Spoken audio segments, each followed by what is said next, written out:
Et coucou les aventuriers, on est parti pour une toute nouvelle session sur un scénario de l'Appel de Cthulhu qui s'appelle Celui qui dévorait les livres. Alors pour ce soir, je serai accompagné d'Arsène et de Driz. Coucou. Salut, salut. Coucou. Alors, si vous êtes prêts, on va démarrer immédiatement. Alors, notre histoire se passe en 1922. Nous sommes le soir dans la ville d'Arkham, non loin de l'université.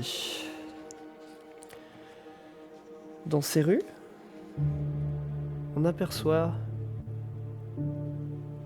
une jeune femme en train de marcher dans les rues, visiblement pressée. Emma, je vais t'inviter à te décrire rapidement. Toujours mon chapeau sur la tête pour cacher un peu ma chevelure. Vêtements un peu près du corps, pas en mode sexy, mais plutôt en mode utile. Faut que mes vêtements ne me gênent pas à marcher. Donc je suis habillé d'une chemise avec par-dessus un petit gilet et en dessous une robe, mais suffisamment ample pour pas gêner mes pas. D'un Il y a une petite sacoche qui semble un petit peu remplie. On voit pas trop, j'imagine quand je marche ce que je fais. Et je marche, la tête, je baisse pas la tête, je lève pas la tête au ciel, je suis concentré, je marche tout droit. Ok. Tu te diriges vers la bibliothèque de l'université. Ce soir, la Société pour l'exploration de l'inexpliqué, la SEI, à laquelle tu as adhéré depuis quelque temps maintenant, se réunit pour la session mensuelle à laquelle tu participes. Alors que tu presses le pas, tu finis par arriver à la bibliothèque, où tu te diriges vers une salle de lecture privée que la société réserve chaque mois. Tu sais que ce soir, vous allez encore parler de vos exploits, de vos enquêtes en cours, et tu vas être plongé une nouvelle fois dans tous les événements étranges qui ont pu se produire dernièrement. Alors que tu pénètres dans la bibliothèque, tu aperçois un professeur de l'université, le professeur Avebury, et à côté de lui, une jeune femme que tu n'as encore jamais remarquée lors de tes réunions. Jessie, je te laisse te présenter. Jessie, vous la voyez assise, les bras les cuisses croisées. Jessie a les yeux qui pétillent, hein, qui regardent un peu partout, l'air un peu intriguée. On sent qu'elle comprend pas trop ce qu'elle fait là, mais qu'elle essaye de voir ce qui se passe.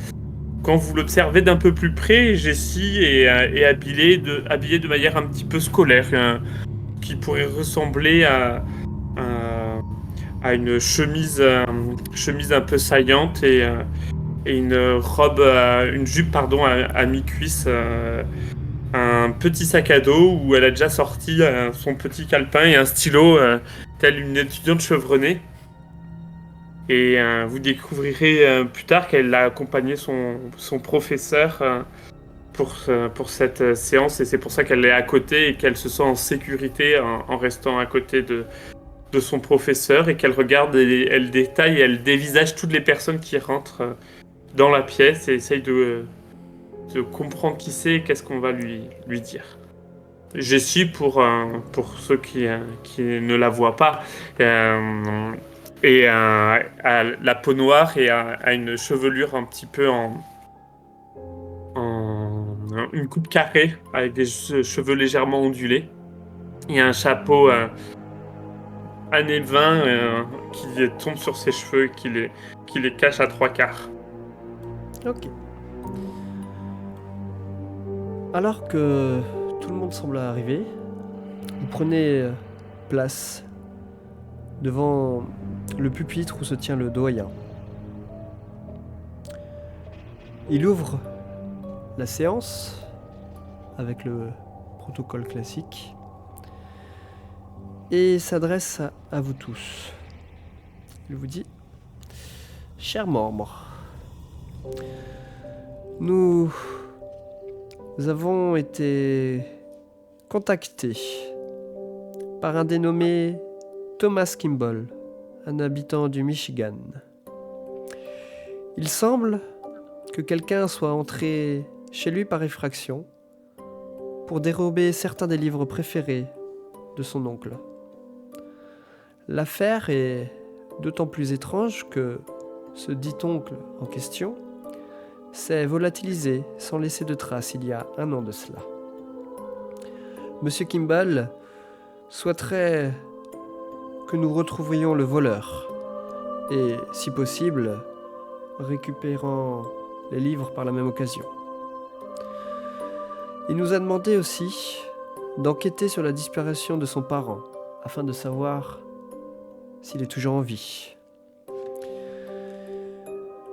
J'ai réfléchi et je pense que cette enquête vous conviendrait parfaitement, Mademoiselle Little.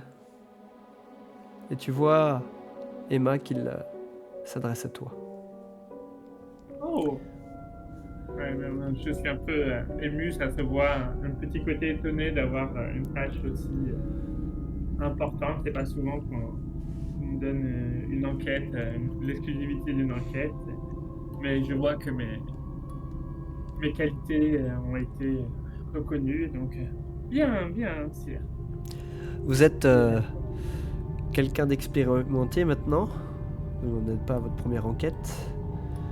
Et je suis sûr que vous serez à même de résoudre ce mystère.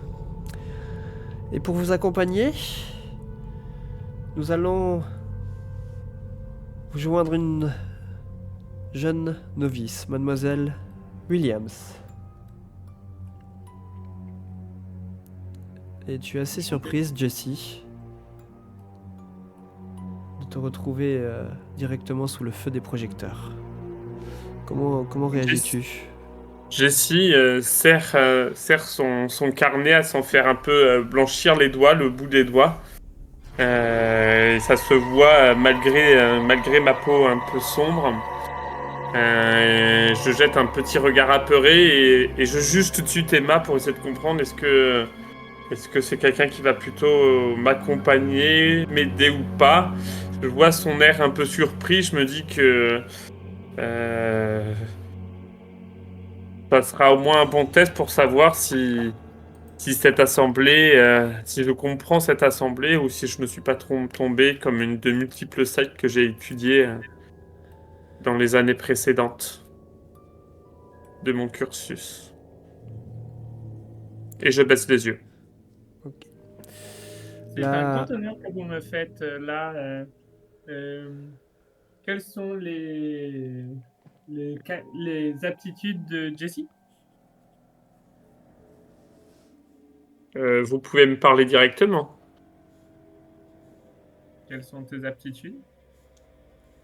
Je n'ai pas d'aptitude particulière. Je suis étudiante en histoire. Me voilà projeté dans une situation que je n'attendais pas. Vous ne savez pas ce qu'on fait ici? Si, mais c'est la première fois que je viens. Eh ben, vous On m'a- apprendrez. Je regarde, Jessie regarde son professeur d'un air un petit peu que dois-je faire? Et tu vois qu'il te fait un signe d'approbation pour te pousser à accepter cette enquête qu'on te propose. Je serai des vôtres. Je vous accompagnerai. Bien, très bien. Monsieur Kimball s'est proposé de prendre la note de défraiement à sa charge. Un taxi vous sera alloué prochainement et vous vous rendrez directement sur place, où Monsieur Kimball vous donnera tous les détails dont vous avez besoin pour mener à bien cette enquête. Et la session continue, session pendant laquelle d'autres membres de la société racontent les détails de leur dernière enquête en cours, ce à quoi ils ont pu être confrontés. Et Jessie, tu te dis que c'est vraiment une bonne occasion d'approfondir un peu tout ce qui est ces événements étranges auxquels tu commences à te passionner et dont tu n'as jamais osé franchir le pas pour t'intéresser plus à même à ce monde-là. La session continue et tard dans la soirée prend fin. Chacun regagne son domicile. Et quelques jours plus tard, vous vous retrouvez dans un taxi en direction d'Arnoldsburg dans le Michigan. Vous écoutez la radio et vous pouvez même entendre une allocution retransmise en direct du président, qui est une grande première pour l'époque.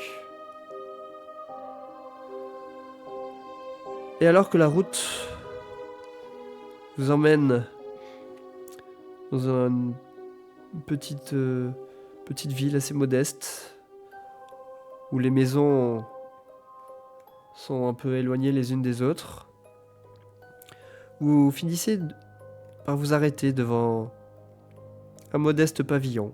Vous voyez qu'il est situé 218 Aylesbury Street. Et vous sortez en récupérant vos bagages avant de vous diriger vers la porte de la maison. Que faites-vous ? Moi, je m'arrête et je regarde un peu la maison vue d'extérieur, à quoi elle ressemble à peu près. Et si jamais il y a des personnes qui nous observent arriver, ou si on est vraiment dans un endroit plutôt désert, quoi. Personne attirée par le bruit d'une voiture. Non, tu vois que c'est comme d'une modeste pavillon avec un étage. Tu vois que la maison n'est pas très grande. Il doit avoir, vue d'œil, tu juges qu'il doit avoir 6-7 pièces à l'intérieur, réparties entre les étages. Et tu vois que, effectivement, il n'y a pas l'air d'avoir de voisins directs. Tu aperçois une maison un petit peu plus loin, mais tu ne peux pas dire que ici les maisons se touchent. Il est Vous quelle heure? voyez, On est à peu près aux arrivées fin de matinée, début d'après-midi. vous voyez que Jessie sort son petit carnet et commence à faire un petit plan de la maison, regarder quel style de construction c'est. Et bon, Emma, je vais essayer de t'accompagner. Faut-il que je sache des choses particulières dans ce genre de déplacement, rencontre? Il faut partir sans aucun préavis, partir de zéro. Nous cherchons toujours D'accord. l'incompréhensible, mais Je n'aurai pas de préavis ni de préjugés. voilà, préjugé, exactement. Mais tu sais, à ces époques-là, Mais heureusement, je ne peux pas avoir trop de préjugés pour l'instant. tout est explicable, ne t'inquiète pas. Il suffit juste de bien le sonder.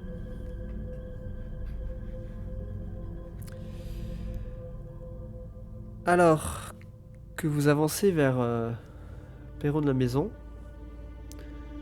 vous êtes accueilli par un homme de la trentaine d'années, assez mince. Thomas Kingbell, je présume? Oui, c'est moi, c'est moi. Je suppose que vous êtes la membre de la société que j'attendais. Exactement. Nous sommes venus parler un petit peu de votre oncle et du vol qui a lieu dans votre maison. Bien sûr, mais entrez, je vous prie. Nous serons plus à l'aise pour discuter à l'intérieur. Et puis Jessie, d'un air assez déterminé, s'avance et vient serrer la main de Thomas. Bonjour, Jessie. Jessie Williams. Enchanté. Et... Il a eu une réaction le moment de me serrer la main ou pas spécialement? Non, il n'a pas l'air d'avoir eu de réaction particulière. Jessie fait un geste de la tête approbateur. Et il s'écarte un peu pour laisser Emma entrer.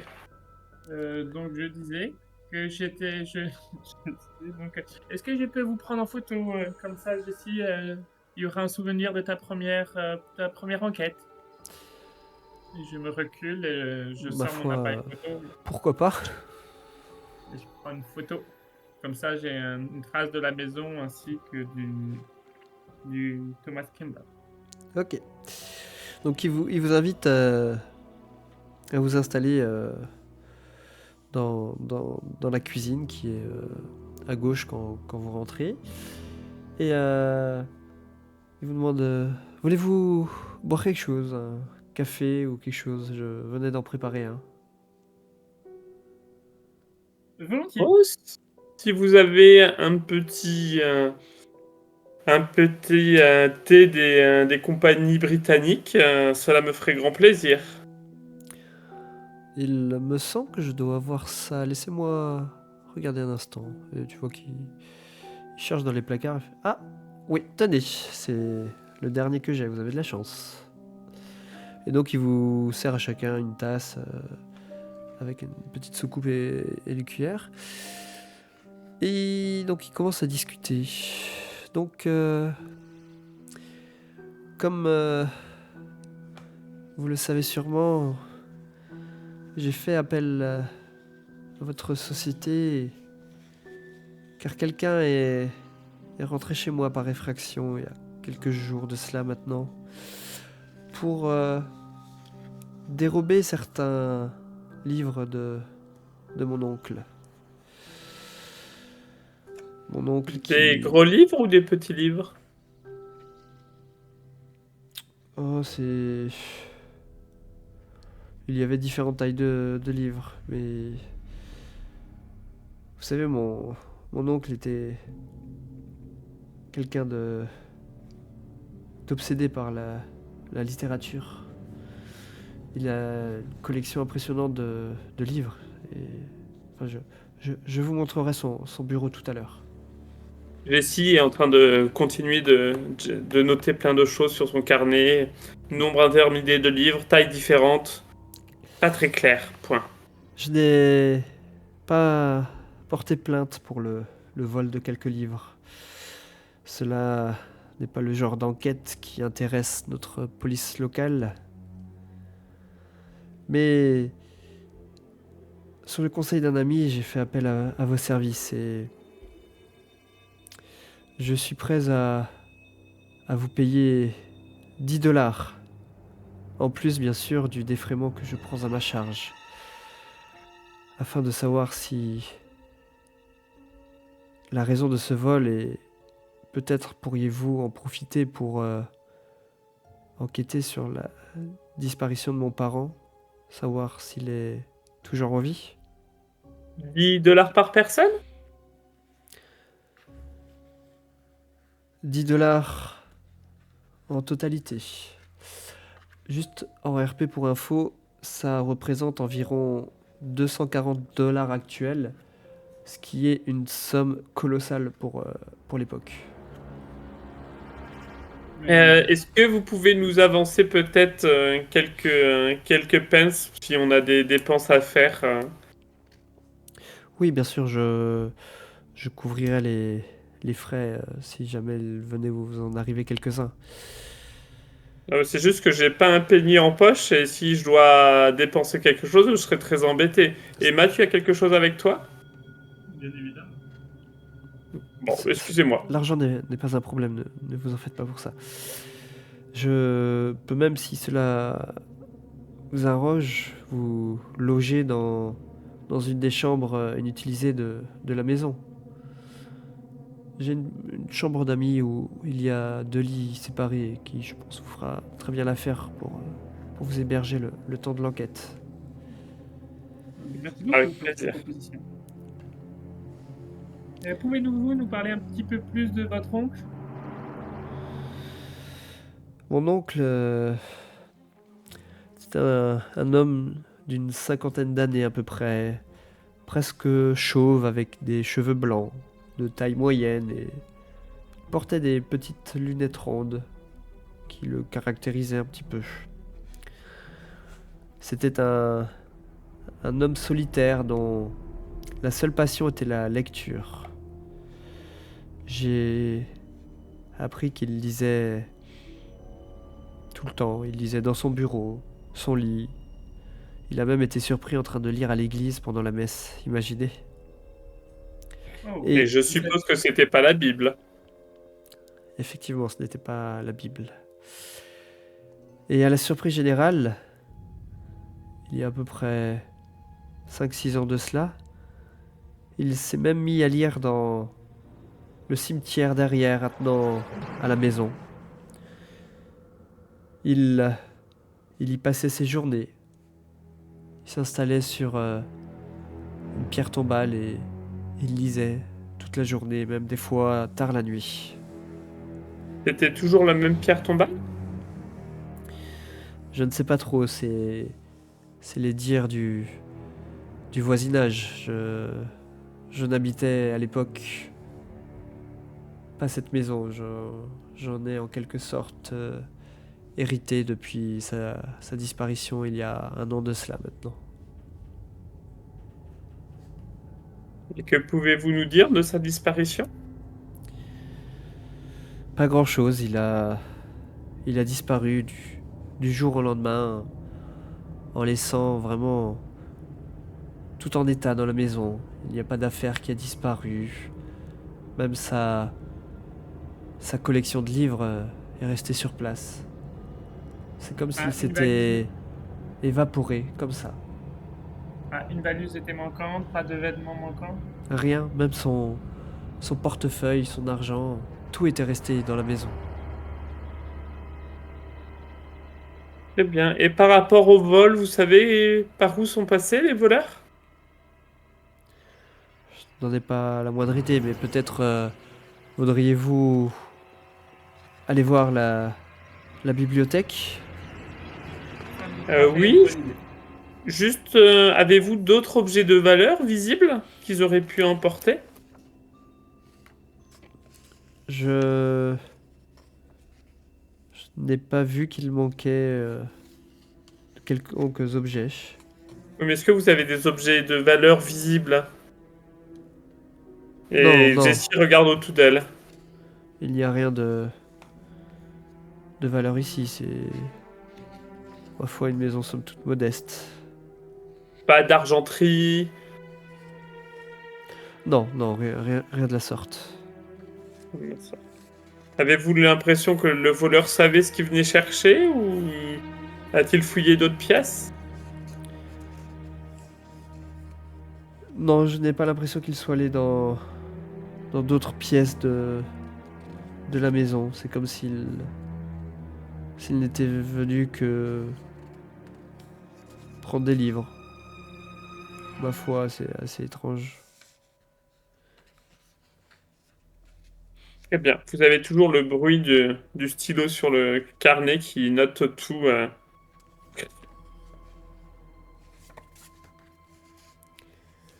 Je vous suis. Emma. Je Et- suis également. Du coup, il vous emmène dans la bibliothèque. Vous voyez que Thomas Kimball a l'air de maintenant d'occuper à peu près l'ensemble des pièces de la maison. À l'exception, il vous précise, du coup, du bureau dans lequel il ne rentre quasiment jamais. Et alors qu'il vous ouvre la porte de cette pièce-là, vous voyez que elle est remplie du sol au plafond de livres. Et alors Ouah, quel trésor! que vous pénétrez dedans, vous voyez qu'il y a des ouvrages de toutes les tailles, de tous les formats. Et en parcourant de manière assez rapide les titres des livres, vous voyez qu'ils ont l'air de parler de tous les sujets. Leur seul point commun que vous remarquez, c'est le soin particulier qu'a apporté leur propriétaire à leur conservation.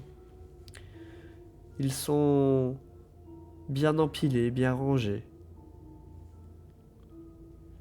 Quand on regarde les titres des livres, est-ce qu'on remarque des ressemblances entre tous les livres ou des domaines particuliers qui ont été traités ou Non, il y a ça parle vraiment de tous les sujets, de la politique, de l'histoire, des romans, enfin, il y a vraiment de tout.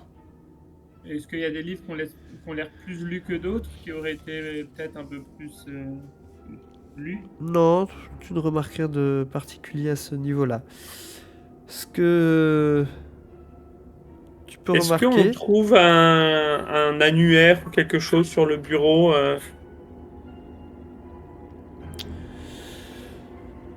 non, tu ne vois pas d'annuaire, mais tu peux éventuellement me faire un test de caractéristiques de trouver les objets cachés.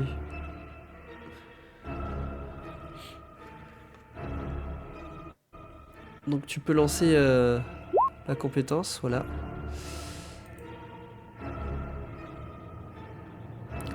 Et donc, tu as fait un résultat de 97, alors que tu devais faire 50 pour réussir ton jet. Et tu regardes le bureau, mais tu ne trouves rien de particulier.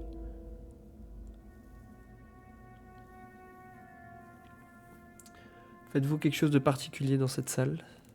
Alors, avant de toucher, je demande à tout le monde de s'éloigner du bureau et je vais ressortir pour la deuxième fois, ce qui n'est pas coutume dans une enquête, mon appareil photo pour reprendre une photo de la pièce, mais vraiment en gardant pas mal, en étant sûr de vraiment englober tout le bureau pour pas manquer quelque chose.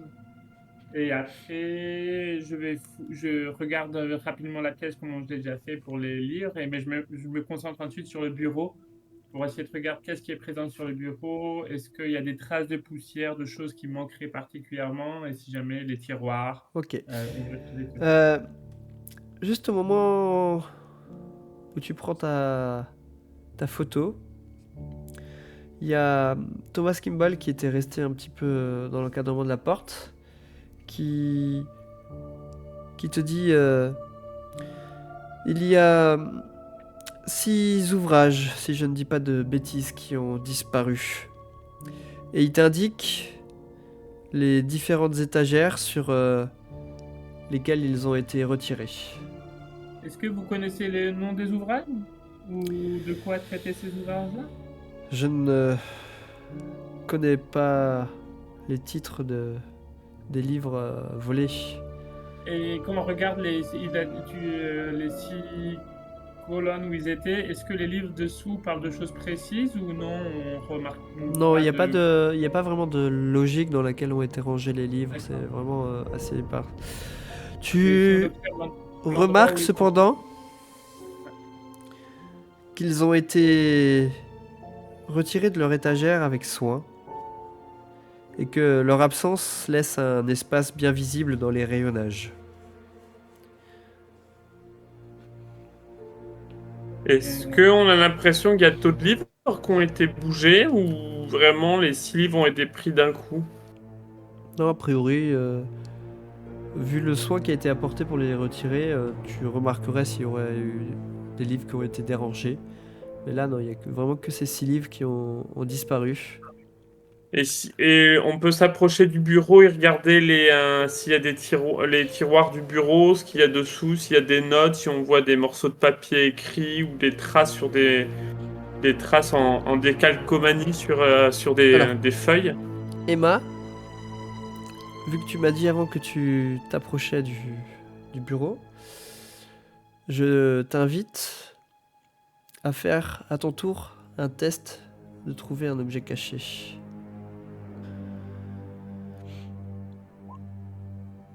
Ok. Alors que tu fouilles le bureau, tu déniches dans un tiroir ce qui ressemble à un journal intime. Tu le parcours brièvement et tu vois que la dernière entrée date de la veille de la disparition de Douglas Kimball. Et tu vois que l'oncle dans ce journal, il fait mention d'une étrange décision prise. Il parle de rejoindre ses amis d'en bas. Si tu parcours d'autres pages un peu plus loin dans le journal, tu vois qu'il y est fait mention d'un réseau de tunnels sous le cimetière. Ces galeries seraient peuplées de créatures mystérieuses que l'oncle semble avoir vu se promener la nuit entre les tombes.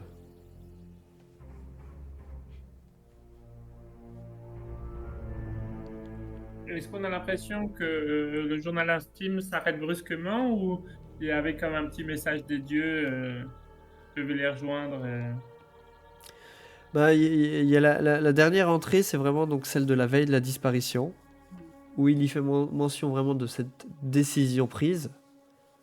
Tu ne sais pas quelle est cette décision. Et effectivement, après, il n'y a plus rien d'écrit dans le journal. Mais c'est pas indiqué qu'ils reviendraient pas. Non, il n'y a rien d'indiqué là-dessus. Est-ce qu'on remarque d'autres choses en lien avec le cimetière ou des histoires sur les cimetières, sur le bureau ou... Non, tu le vois, il n'y a pas de mention faite du cimetière. Et on voit des objets particuliers sur le bureau, autres que ce... Bon, des objets assez classiques, hein, tu vois un flacon d'encre, une plume, du papier, enfin voilà, des choses que tu t'attends à trouver sur un bureau. Jess, elle regarde la qualité de la plume et de l'encre. Est-ce que ça a l'air d'être de la bonne qualité ou pas? De la somme toute assez moyenne. Et il y a de la poussière sur l'ensemble ou ça a l'air d'être entretenu? Une légère couche de poussière, tu supposes que Thomas Kimball doit rentrer de temps en temps pour entretenir les locaux, mais c'est pas fait de manière régulière, quoi. Et au sol, on voit pas de traces de pas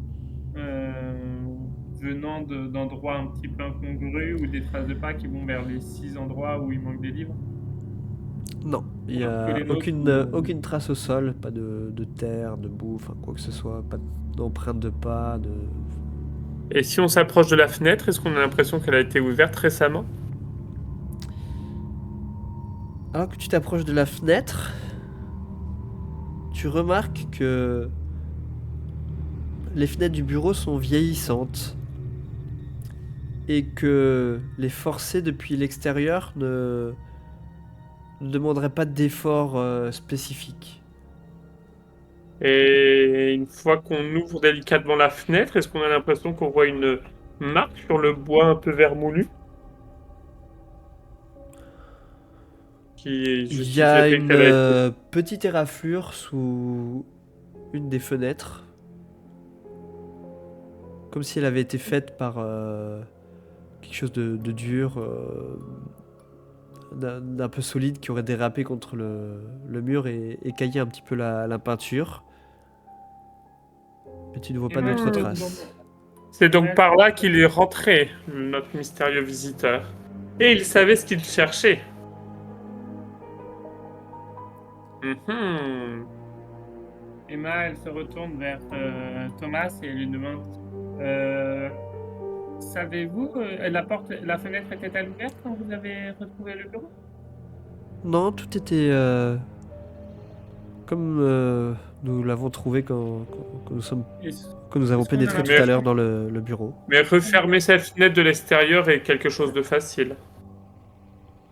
Ma foi, je ne me suis jamais posé la question. Et elle donne sur où, la fenêtre? Si tu regardes par Oh. la fenêtre, tu vois elle donne sur un petit chemin à l'arrière de la maison qui passe des différentes clôtures et tu vois un peu au loin le cimetière dont il a été fait mention. il y a des Mhm. traces de pas ou de passage dans de la boue ou autre chose qui auraient pu être récentes, des branches cassées? En tout cas, de là où vous êtes, non, vous ne remarquez rien de particulier. Et si on essaye, nous, Si nous, je sors dehors et j'essaie de voir si jamais je peux refermer la fenêtre de l'extérieur. Tu remarques effectivement, tu peux l'ouvrir et la fermer sans grande difficulté. D'accord. Et maintenant que je suis dehors, je regarde un peu aux alentours s'il y a des traces de boue, de branches cassées ou des traces de pas quelque part, de l'herbe un peu couchée. Non, tu ne remarques rien de particulier. Mais comme dit, il y a un petit sentier qui se dirige vers le cimetière derrière. Mais tu ne vois pas de traces, que ce soit sur l'herbe, sur le sentier. Rien d'évident. Voilà. Pendant ce temps, Jess, elle regarde un livre au hasard et regarde s'il y a un marque-page ou s'il y a des notes marquées dessus, mais en faisant très attention de ne pas abîmer le livre. Il y a une petite lanière qui servait à noter sa lecture et savoir où on s'en est arrêté. C'est un livre qui parle un petit peu de l'histoire du continent africain sur ces dernières années. Ouais, et j'ai pas l'impression qu'il y ait de choses à noter ou surligner. Non, rien de particulier. D'accord. Je repose délicatement le livre. Cher Thomas, la chambre de votre oncle, vous y habitez ou vous l'avez laissée telle quelle? Non, j'en ai maintenant pris possession et c'est vrai que je me suis permis d'y apporter quelques changements. Il n'y a que ce bureau que j'ai laissé en l'état comme une sorte d'hommage à mon oncle. Vous avez pas trouvé, je suppose, de choses anormales, ce qui vous aurait inquiété ou alerté. Non, je n'ai rien trouvé de particulier.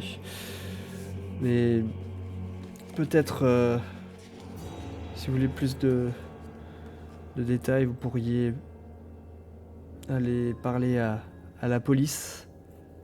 C'est elle, à l'époque, qui était en charge d'enquêter sur la disparition. Et si on fouille un peu là, on essaie de voir un peu dans le bureau, est-ce qu'on trouve sur les murs ou derrière un cadre des traces de quelque chose qui aurait pu être caché ou non, rien du tout? Non, il n'y a rien du tout qui semble indiquer quelconque coffre-fort caché derrière un tableau ou quoi qu'est-ce. On pourrait quand même visiter votre chambre pour voir si il y a une cache ou autre Oui, bien, qu'on pourrait mettre à bien jour. sûr. Tu vois il est très arrangeant et que il te laisse fouiller la chambre sans montrer des signes de résistance ou quoi. Bon, il n'a pas l'air inquiet. Il a pas l'air inquiet, non. Voilà. Jessie regarde un petit peu Thomas et essaye de de lui définir son âge à Thomas. Il a à peu près la trentaine. D'accord, donc il est un petit peu vieux pour nous, quoi. Oui, Ça dépend un peu qui plus fait le âgé que doux, vous, mais oui.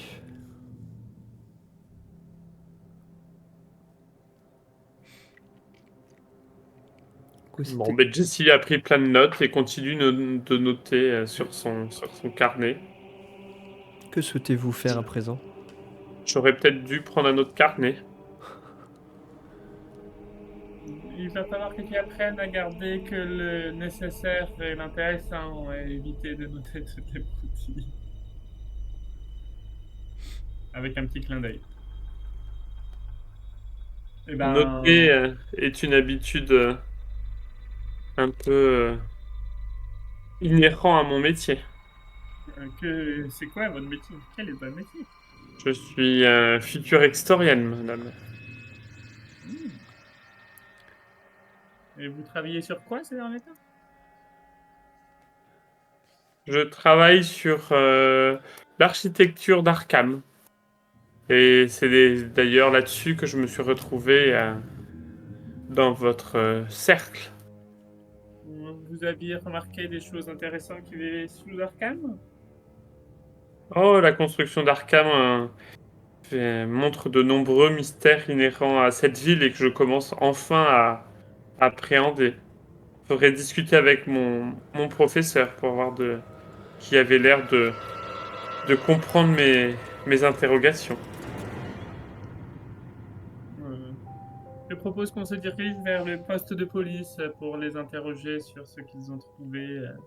Vous, vous êtes sûr? Ils n'ont pas trouvé grand-chose. J'avoue que je me serais peut-être dirigé plus vers ce cimetière qui nous nargue. Non, commençons par la police, ça vous pourrez éliminer toutes les pistes. Mais vous avez raison, ne nous attardons pas plus que nécessaire si jamais ils n'ont rien à nous apprendre. Ok. Donc, Thomas Kimball vous appelle un taxi qui vous amène au poste de police un peu plus situé dans le centre de la ville. Il vous faut quelques minutes tout au plus pour vous y rendre en voiture. Et donc vous arrivez devant le poste de police. Bonjour, enfin, on rentre dedans. Déjà, on remarque de l'extérieur des choses particulières sur le poste de police ou c'est un poste Un poste classique, traditionnel? rien de particulier. On ne regarde pas de manière méfiante quand on rentre dedans. Tout se passe bien. Non, tu vois que tout le monde a l'air d'être occupé par son travail. Et il y a un espèce de guichet, enfin de comptoir, où un homme est en train de visiblement d'écrire quelque chose sur des feuilles de papier. Donc, je me dirige directement vers non pas déterminé, vers le guichet en demandant bonjour. Est-ce que les policiers qui sont venus enquêter sur la disparition de l'oncle Douglas Kimball seraient par ici? Tu vois qu'il il lève un sourcil en ta direction, il te demande et vous êtes? Oh, excusez-moi, voici Jesse Williams et moi je suis Emma Little. Nous avons l'habitude de travailler sur quelques disparitions et nous aimerions avoir quelques indications supplémentaires sur la disparition de Douglas. Vous êtes une sorte de détective? Exactement, enchanté. Je travaille d'habitude à Arkham où je travaille régulièrement avec la police, mais fort de cette expérience, je me permets de vous demander ces précisions. Et je lui fais un petit clin d'œil. Avez-vous une carte ou quelque chose? Oh, bien évidemment. Et je lui donne ma carte de visite. Donc il regarde ta carte. Tu vois que Jess enregistre toutes ces informations avec beaucoup d'intérêt. Et aussitôt qu'il comprend que que tu es un détective, enfin une détective, il change aussitôt de comportement et tu vois que tu as toute son attention. Et donc, savez-vous qui était là pour s'occuper du cas de Monsieur Douglas?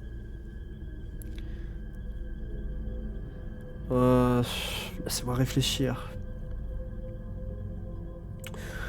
Je crois que on était un peu tous sur cette enquête à l'époque. Je me souviens que un signalement avait été fait sur sa disparition des membres de sa famille.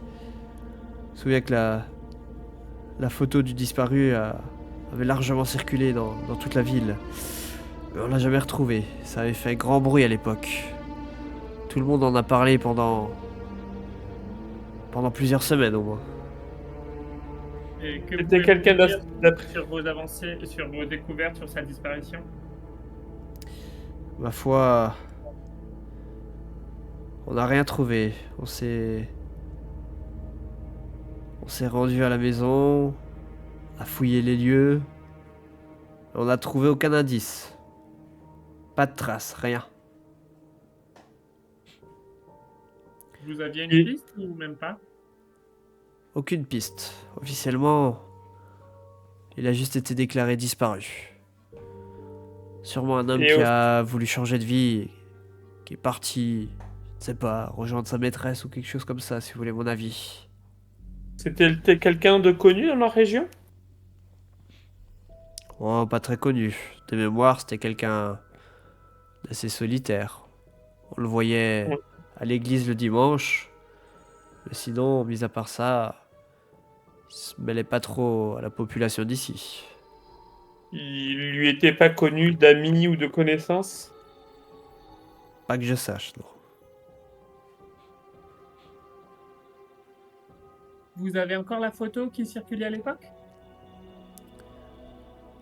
Je dois avoir ça dans mes dossiers, donnez-moi un petit instant. Et tu vois qu'il se lève et il se dirige derrière. Il sort d'un tiroir des dossiers qu'il regarde et il te ramène la photo en noir et blanc de cet homme, Douglas Kimball. Est-ce qu'on peut vous la prendre?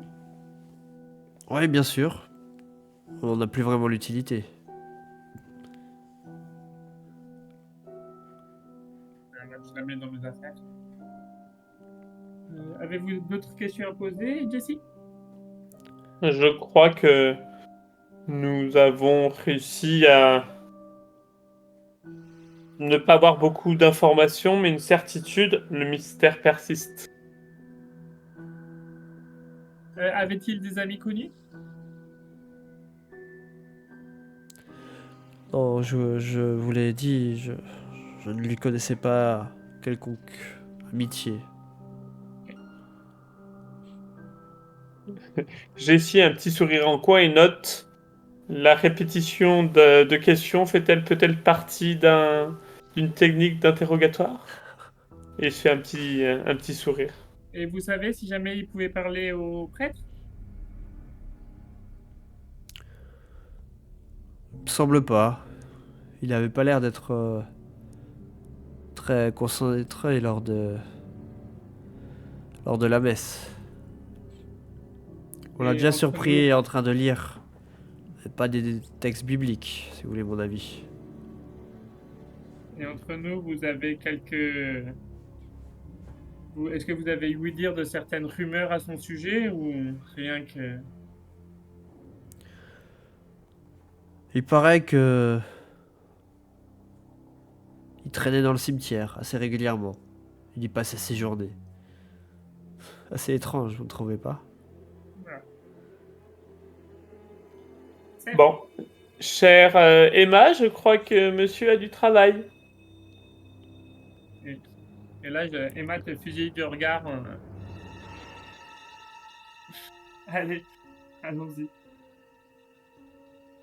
Merci bien, monsieur. Bonne journée à vous. Et tenez-nous informés si vous trouvez quoi que ce soit. Ah, ne vous inquiétez pas. Entre collègues,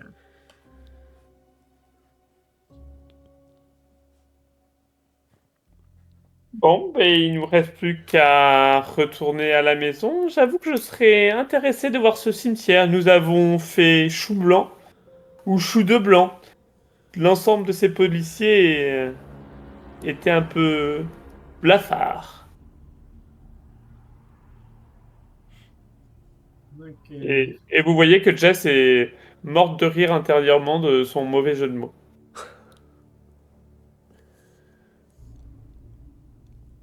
Alors que faites-vous? Vous retournez vers la Maintenant, maison plutôt au Kimball? cimetière, non? On va peut-être aller plutôt au cimetière et on va pas retourner à la maison, non? Enfin, on va surtout prendre le taxi s'il est toujours là. Oui, là, le taxi vous attendait, ça y a pas de souci. Mais le cimetière, en fait, est attenant à la maison. Il est situé derrière. Et qu'il faut reprendre le taxi. Je croyais qu'il était un peu plus loin derrière quelques champs. Ah non, je l'ai vu de la fenêtre. Tu l'as pas vu, Emma?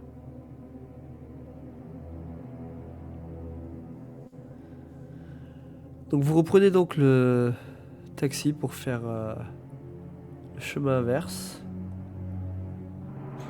Nous sommes à peu près milieu d'après-midi.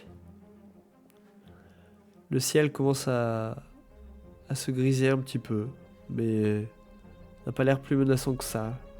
Vous dites que vous n'allez pas vous attraper une averse. Vous arrivez de nouveau à la maison Kimball.